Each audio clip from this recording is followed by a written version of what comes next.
Bonjour à tous et à toutes, bonne arrivée dans la série Le Chemin. Aujourd'hui, nous sommes à l'épisode 5 et nous allons parler du célibat épanoui. Alors, vous savez quoi? En premier, il faut qu'on définisse que le célibat, en fait, ce n'est pas une question d'obligation. Voilà, c'est pas une saison obligatoire dans notre vie, mais c'est juste une condition. Le célibataire, c'est celui qui n'est pas marié. C'est tout ce que ça veut dire en fait. Maintenant, par contre, il y a des personnes qui vont choisir de vivre le célibat éternel, c'est-à-dire ça peut être un choix volontaire de leur part pour servir le Seigneur. Donc ça a été le cas de l'apôtre Paul qu'on connaît, qui lui, de son côté, a choisi de tout laisser, de tout donner, son temps, son corps, tout ce qu'il est en fait, au service de Jésus. Voilà, on va lire dans 1 Corinthiens 7, je voudrais que tous les hommes soient comme moi, c'est l'apôtre Paul qui parle, mais chacun tient de Dieu un don particulier, l'un d'une manière et l'autre d'une autre. Donc, il dit ici, en fait, en réalité, que son choix, c'est un don aussi que le Seigneur lui a fait. Donc, il a vécu ce célibat-là vraiment avec beaucoup de facilité. D'accord? Bon, j'imagine peut-être que c'était de la facilité, mais il n'a pas dit comment il a vécu, mais il a fait le choix, il est allé jusqu'au bout. Eh bien, l'autre catégorie, c'est des personnes qui donc sont dans l'état du célibat et qui désirent se marier. Donc pour eux, c'est juste une question temporaire, c'est une saison temporaire dans laquelle ils vont commencer en fait à travailler sur eux-mêmes, ils vont servir le Seigneur bien sûr. De toute façon, en tant qu'on soit célibataire ou qu'on soit marié, on est censé servir le Seigneur, on est censé œuvrer avec lui, on lui a donné nos vies en fait, donc on est censé marcher avec lui. Que tu serves le Seigneur dans ton travail ou à l'église, le plus important c'est que tous les jours tu te souviennes que le Seigneur est avec toi et que ta vie est différente de la vie de tout le monde, d'accord? On est un outil de gloire, on est la lumière du monde, sacerdoce royal que le Seigneur nous dit. Nous sommes un sacerdoce royal. Donc là, on a vu qu'il y a deux catégories de célibataires. Il y a le célibataire qui décide de rester célibataire par choix et il y a le célibataire qui accepte la grâce du mariage et qui dit non, moi je suis célibataire pour l'instant, mais je veux fonder un foyer, je veux aimer une femme ou un homme et je veux créer un foyer. Mais dans tous les cas, il ne faut jamais envisager le célibat comme une malédiction. D'accord? C'est vraiment une étape, c'est juste une étape. C'est une condition, on va dire. C'est la condition de celui qui n'est pas marié. C'est juste ça. Être célibataire, ce que ça veut dire, c'est de ne pas avoir d'alliance, tout simplement, de ne pas être engagé dans une relation amoureuse, dans les liens du mariage avec quelqu'un. Donc, ce n'est certainement pas une malédiction. D'accord? Mais c'est un moment, en fait, où on va se mettre à part. On va voir ça tout à l'heure d'ailleurs. On va regarder tout à l'heure comment vivre un célibat épanoui. Mais dans tous les cas, moi, je veux déjà m'adresser à ceux qui ont choisi de se marier, d'accord? Vous êtes légitime. Vous ne devriez pas avoir honte de dire, moi, Pasteur Chamim, j'aimerais ça rencontrer quelqu'un. Moi, dans ma vie, je veux vivre l'amour, je veux me marier, je veux fonder un foyer. C'est légitime parce que c'est aussi la volonté de Dieu. Dans Genèse 1 au verset 28, Dieu va dire, soyez féconds. Il a créé Adam et Ève, il les bénit. Et il dit, soyez féconds, multipliez-vous et remplissez la terre. Comment est-ce que tu fécondes si tu n'es pas marié? Normalement, dans le cadre chrétien, on se marie avant d'avoir des enfants. Donc, Dieu est pour le mariage et c'est lui-même qui a créé cette institution. Donc, si tu désires te marier, eh bien, sache que c'est une aspiration très noble et très saine, surtout quand tu es chrétien. C'est même une très bonne chose. La parole de Dieu va dire que l'homme qui trouve une femme a trouvé le bonheur. En fait, c'est bon, c'est très bon pour toi. D'accord? Donc, il faut pas le voir comme quelque chose, que ce désir d'être engagé avec quelqu'un, il faut pas vraiment, pas du tout le voir comme quelque chose de négatif. Pour l'enfant de Dieu, le désir de se marier, ça devrait être tout simplement lié aussi à la volonté de glorifier Dieu, d'accord? De le servir à travers notre mariage. Parce que quand vous allez nouer ce lien-là, votre couple va célébrer, déclarer, servir le Seigneur, déclarer la gloire de Dieu. En fait, les gens en vous regardant vont pouvoir voir qu'il y a quelque chose de différent avec vous. Surtout dans une société où le mariage est tellement persécuté. Moi, je vis au Canada, mes enfants à l'école, on leur enseignait que le mariage est une source de pauvreté en fait. Que si vous voulez être riche dans votre vie, eh ben, ne vous mariez pas. C'est dingue. Et ben ça, c'est la société dans laquelle on vit. Alors aujourd'hui, nous, en tant qu'enfants de Dieu, on peut renverser ça. Aujourd'hui, beaucoup de gens ont peur de s'engager en amour parce qu'ils se disent que l'issue est forcément mauvaise. Et ça génère des peurs, des craintes, beaucoup de manipulation et de solitude finalement. Alors que la façon dont Dieu l'a conçu, c'est que lorsque tu te maries avec quelqu'un, c'est pour la vie. C'est pas censé finir, mais à condition évidemment que chaque époux respecte aussi les règles. Parce que Dieu, il a défini le mariage, il en a aussi défini les règles. C'est quand on respecte les règles, en réalité, que le mariage devient délicieux, quand on respecte les règles de celui qui l'a créé, vous voyez. Mais dans tous les cas, cette alliance conjugale, elle est censée servir Dieu et elle est aussi un peu le reflet de la relation que Christ a avec son Église. Parce que dans Éphésiens 5:25, c'est écrit que le mari devrait aimer sa femme comme Christ a aimé l'Église, il a gardé auprès de lui, l'a sanctifié et il a fait passer par le bain purificateur de la parole. Vous connaissez ce passage-là. Donc on voit bien que c'est aussi une façon de symboliser la relation magnifique que Christ a avec son Église. Donc ça, c'est ça le mariage. Donc dans tous les cas, n'oublions pas que c'est Dieu qui dépose dans nos cœurs certains désirs. Si vous êtes un enfant de Dieu et que vous marchez avec Dieu, vous priez régulièrement, vous êtes connecté, sachez que l'Esprit de Dieu en vous aussi suscite certains désirs. Qui sait si le désir ardent que vous avez dans cette saison de rencontrer quelqu'un, qui sait si c'est Dieu qui vous l'a mis à cœur, parce que ce désir va vous amener à avoir une prière fervente. Et la prière fervente du juste a une grande efficacité. Donc, ne négligez pas ça, ne négligez pas cela. Maintenant, on va regarder, ok, en attendant de se marier, ok, on est dans cet état de célibat, mais c'est une saison également, puisque nous, on a la prochaine saison qui est celle du mariage. Okay. Comment vivre en étant épanoui? Parce que c'est vrai que dans nos églises, on met souvent le mariage sur un piédestal. Souvent, on va aduler le mariage. C'est une grande grâce extraordinaire. Et souvent, quand on va voir des frères et des sœurs qui sont pas mariés, qui ont peut-être 30 ans, 28 ans, 30 ans, 32 ans, on va dire, hey, pourquoi tu te maries pas? Mais ça dépend pas de lui. Tout simplement, il n'a pas encore rencontré sa partenaire ou elle n'a pas encore rencontré son partenaire. Mais j'avoue, je l'entends souvent. Il y a beaucoup de membres d'églises chrétiennes qui me disent que pasteur Jamie, moi je me sens tellement mal parce que tout le monde parle du mariage et puis des fois, j'ai l'impression qu'on se demande pourquoi est-ce que je ne suis pas encore mariée. D'accord. Donc, c'est possible de vivre cette saison-là de façon difficile, mais il ne faut pas. Parce que c'est pas, en fait, ça dépend pas de vous. L'arrivée de votre partenaire dans votre vie, ça dépend de Dieu. Puisqu'il a dit, je lui ferai une aide semblable. Donc, soyez tranquille. Si la personne n'est pas encore arrivée, c'est que c'est pas encore le temps de Dieu. Et aussi, soyez confiants. Parce que Dieu qui l'a dit va le faire. Vous pouvez lire Ésaïe 34 au verset 16 pour vous souvenir de ce que Dieu a dit. Il a dit que dans son royaume, nul n'aura à chercher son partenaire en vain. Donc, c'est une certitude. Vous allez rencontrer la bonne personne au bon moment si vous vous attendez à Dieu. D'accord? Alors, comment vivre cette étape-là de façon simple et joyeuse? La première chose à faire, c'est vraiment de le définir comme une étape. On a dit tout à l'heure que le célibat, c'est un état, c'est l'état de celui qui n'est pas marié. Mais quand on désire se marier, ça devient une saison, on devrait le voir comme une étape. Donc, ça veut dire qu'on a des choses à faire dans cette étape-là pour favoriser la prochaine étape du mariage. Donc, ça va être un moment, en fait, de notre vie où nous allons tirer le meilleur parti de cette saison pour grandir nous-mêmes déjà, pour guérir, pour grandir, pour nous améliorer, pour nous conditionner, pour apprendre à aimer, pour travailler sur nous, aussi servir le Seigneur du mieux qu'on peut, définir notre appel, quel est notre destinée. Parce que quand vous allez rencontrer le partenaire, si vous êtes en ligne avec ces choses-là, ça va être encore plus facile de discerner que telle ou telle personne est la bonne personne, vous voyez. La question que vous devriez vous poser, c'est plutôt, ok, quel est le témoignage que je veux laisser de mon célibat? Parce que peut-être que quand vous serez marié, le Seigneur va mettre à cœur des personnes qui attendent encore. Et ça va être à vous maintenant d'ouvrir la parole et de lui dire, tu sais, moi, voilà comment j'ai vécu ça.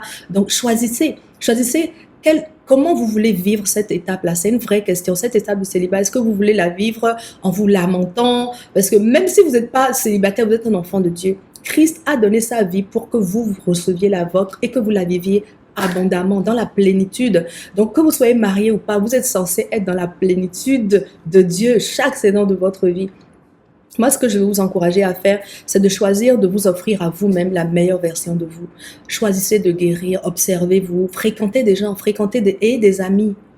Des amis, c'est des amis qui présentent d'autres personnes, mais aussi pourquoi est-ce que l'amitié est si importante? C'est parce que l'homme s'aiguise au contact de son frère. Le fait d'avoir des amis va développer votre caractère. Les amis, en plus, les amitiés sont nouées souvent par les ressemblances. Donc, nos amis avec eux, en général, on se sent libre de parler, de partager, on est à l'aise. Et ils sont aussi libres de nous donner des commentaires, vous voyez. Donc, l'amitié va être un moment où vous allez vous aiguiser au contact de votre prochain. Vous allez affiner votre caractère, votre patience, votre loyauté. Voilà, vous allez aiguiser votre écoute. Et l'amitié, ça sert vraiment à ça. Et l'amitié, elle est aussi durable que l'amour. Donc pendant ce temps-là, développez des amitiés, grandissez dans vos amitiés, grandissez humainement. Ça va être aussi le temps de guérir des blessures parce que en étant en contact avec les autres, que ce soit tant dans l'amitié ou bien dans la fraternité à l'église, si vous avez des confrères chrétiens à l'église et que vous participez régulièrement aux réunions, c'est très bien. Et ben, justement, ça va vous permettre aussi de grandir. Des fois, vous allez dénicher des blessures qui étaient dans votre cœur que vous ne connaissiez pas. Mais vous allez mettre le doigt dessus parce que vous êtes en relation avec des gens. Parce que très souvent, c'est des gens qui ont blessé des gens. C'est aussi par les gens que la guérison va arriver, en vous frottant à eux. Il y a des personnes, par exemple, qui me disent « Oui, moi, pasteur Chamim, toutes les églises où j'ai été, j'ai jamais eu d'amis. Personne ne m'aime. C'est peut-être toi le problème. » Quand vous voyez des situations comme ça, vous pouvez vous asseoir pour vous dire « Qu'est-ce qu'il y a de commun à toutes ces églises que j'ai fréquentées? C'est moi. Ok, donc je dois avoir peut-être un petit problème à accepter l'amour des autres ou à accepter qu'on m'aime, etc. » Donc, vous voyez, en fait, le fait d'être confronté dans vos amitiés, dans vos relations, même dans vos relations familiales, entretenez aussi vos relations familiales. Vous allez trouver des failles dans votre caractère, vous allez pouvoir vous améliorer. Donc, le célibat est une saison très favorable et très propice pour ça. D'accord? La création, n'oubliez pas que dans Romains 8, 19, c'est écrit que la création attend avec un ardent désir la révélation des fils et des filles de Dieu. La création attend que that should be shining. Elle attend ta lumière. La création veut te voir vibrante dans la pleine expression de ton identité. Alors qu'attends-tu? Vas-y à fond. Brille de tous les feux. Et donc, saisissez cette opportunité pour vous connaître, vous découvrir, tester vos différentes aptitudes, testez-vous à la peinture, testez-vous à la cuisine, testez-vous au niveau artisanal, au niveau sportif, au niveau musical. Découvrez-vous qui vous êtes et vous allez trouver ce qui est important pour vous, ce qui est non négligeable. Et quand vous allez rencontrer la personne, vous saurez quoi lui dire, vous saurez qui lui présenter. D'accord? Donc ça, c'est très important dans le temps de célibat de le faire. Et aussi, investissez votre temps dans la connaissance de Dieu. Parce que là, vous avez plus de marge, en fait, puisque vous occupez que de vous pour l'instant. Ou peut-être que vous avez des enfants, mais un conjoint, un mari ou une femme, c'est une personne, c'est une vie qui vient avec la vôtre. C'est certainement une charge supplémentaire. Donc pendant ce temps, c'est un investissement, quoi. Donc pendant ce temps que vous n'avez pas encore à livrer cet investissement ou à l'honorer, prenez plutôt ce temps pour l'investir dans la connaissance de Dieu. Priez plus régulièrement, établissez des routines de prière, des routines de lecture de la Bible. Allez en profondeur, développez-vous spirituellement, grandissez spirituellement parce que l'amour de Dieu aussi, l'amour de Dieu nous enseigne à mieux pardonner. L'amour pardonne tout, l'amour espère tout, l'amour ne cherche pas son propre intérêt, l'amour est patient, l'amour est éternel. Vous voyez tous ces aspects de l'amour que nous n'avons pas encore tous développés là. Ça vient du Saint-Esprit. Ça va être une saison de votre vie, le célibat, propice à développer votre relation avec le Saint-Esprit. Comme ça, quand vous allez rencontrer votre partenaire, vous aurez déjà toutes ces qualités et je vous assure, ça va être nécessaire. Le fruit de l'Esprit va être nécessaire. La patience, la foi, la joie, l'amour, la bonté, la gentillesse, la maîtrise de soi, tout ça, ça va être important dans votre futur mariage. Donc, commencez à le développer, apprenez à prier et puis servez le Seigneur. Devenez un serviteur parce que comme ça, quand vous allez être marié, vous n'allez pas négliger la maison de Dieu parce que vous êtes habitué à la maison de Dieu. Vous êtes un habitué, vous êtes un serviteur, vous avez là-bas une tâche à faire. Et quand votre époux va vous rencontrer, il pourra le considérer également. Il prendra ça en considération que non, cette femme ou cet homme-là, c'est quelqu'un qui doit s'investir en Dieu. Donc, je vais l'aider aussi à le faire. Vous voyez, ça va vous définir aussi. Servez Dieu de tout votre cœur. Et développez-vous en fait, vous voyez. Donc moi, c'est ces conseils-là que je veux vous donner pour ce temps de célibat. Sortez de vos limites. Connaissez-vous, testez vos limites, apprenez qui vous êtes. Faites aussi des jeûnes de consécration, c'est-à-dire des moments que vous passez avec le Seigneur pour mieux définir quelle est votre identité, quelle est votre destinée. Voilà, quels sont les projets que Dieu a préparés d'avance pour vous. Mieux vous savez qui vous êtes, plus vous allez discerner. Est-ce que cette personne serait un bon candidat pour moi. N'oubliez pas que Dieu n'impose pas le candidat, Dieu l'approuve. C'est vous qui devrez choisir ce candidat-là. Et j'espère que vous allez le choisir ou la choisir avec sagesse et discernement. Parce que là, du coup, vous allez vous engager pour toute une vie. Et pendant toute cette vie-là, votre candidat, il va lui aussi changer, il va évoluer. Donc, il faut que vous soyez certain que cette personne rejoint vraiment vos objectifs de vie. Okay, que vous êtes compatibles. Donc déjà, connaissez-vous. Si vous ne savez pas vos objectifs de vie, comment vous allez l'évaluer? Il y a beaucoup de gens qui se sont retrouvés comme ça, enfermés dans un mariage. Ils se sont sentis étouffés parce que lorsqu'ils sont entrés dans le mariage, ils avaient aucune idée qu'ils étaient eux-mêmes. Et donc, ils ont suivi le partenaire. C'est souvent les femmes qui vont dire ah, moi, je suis là pour comme ton aide. Donc, tout ce que tu voudras, je suis là pour t'aider à le faire. Mais après 5 ans, 10 ans, 15 ans, la dame, elle s'ennuie, elle se rend compte qu'elle ne fait que toute sa vie tourne autour de son mari. Elle a l'impression qu'elle n'a pas d'identité. Et je vous assure, ça peut poser des gros problèmes dans un couple.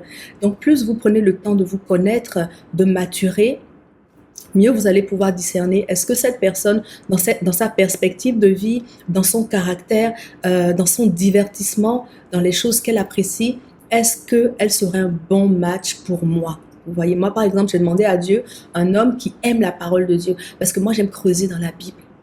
J'aime la Bible, j'ai plein de Bibles. C'est vraiment... J'aime la prière aussi, hein. J'aime la louange aussi, j'aime la prédication, j'aime beaucoup de choses, mais j'aime plus la lecture de la Bible. Et j'ai demandé à Dieu de me donner un homme, de me proposer en tout cas un homme qui a aussi cette passion. Comme ça, on va pouvoir passer des heures et des heures à la décortiquer, à la faire, à la défaire et vraiment à méditer sur la parole de Dieu. Donc, vous voyez, ça c'est parce que je me connais, je sais ce qui me fait plaisir, ce que j'aime, etc. Donc, vraiment, profitez de ce temps pour vous définir à vous-même, de façon à ce que quand vous allez rencontrer le partenaire, vous sachiez lui présenter quelqu'un. Vous n'allez pas lui présenter une opportunité, vous allez lui présenter une personne. Donc, devenez cette personne, devenez vous-même, connaissez-vous et ça va vous faciliter la tâche pour discerner si les personnes que vous allez rencontrer sont les bonnes. Voilà, donc on va continuer. Dans la prochaine, on a un autre épisode qui arrivera après. Je veux déclarer que vraiment, si vous avez choisi de vous marier et de ne pas rester célibataire jusqu'à ce que Jésus revienne, eh ben, je veux déclarer que l'esprit de foi se saisit de vous en cette saison, que vous marchez dans la foi, que vous croyez et que pendant ce temps où vous attendez la promesse de Dieu, vous ne négligez rien. Vous êtes, je dirais, actif à grandir en sagesse, grandir en connaissance, amen, en connaissance de Dieu et aussi en connaissance de vous-même. Je veux déclarer que vous passez cette saison, cette étape de célibat là avec beaucoup de grâce. Dans le nom de Jésus, je déclare que vous êtes richement bénis.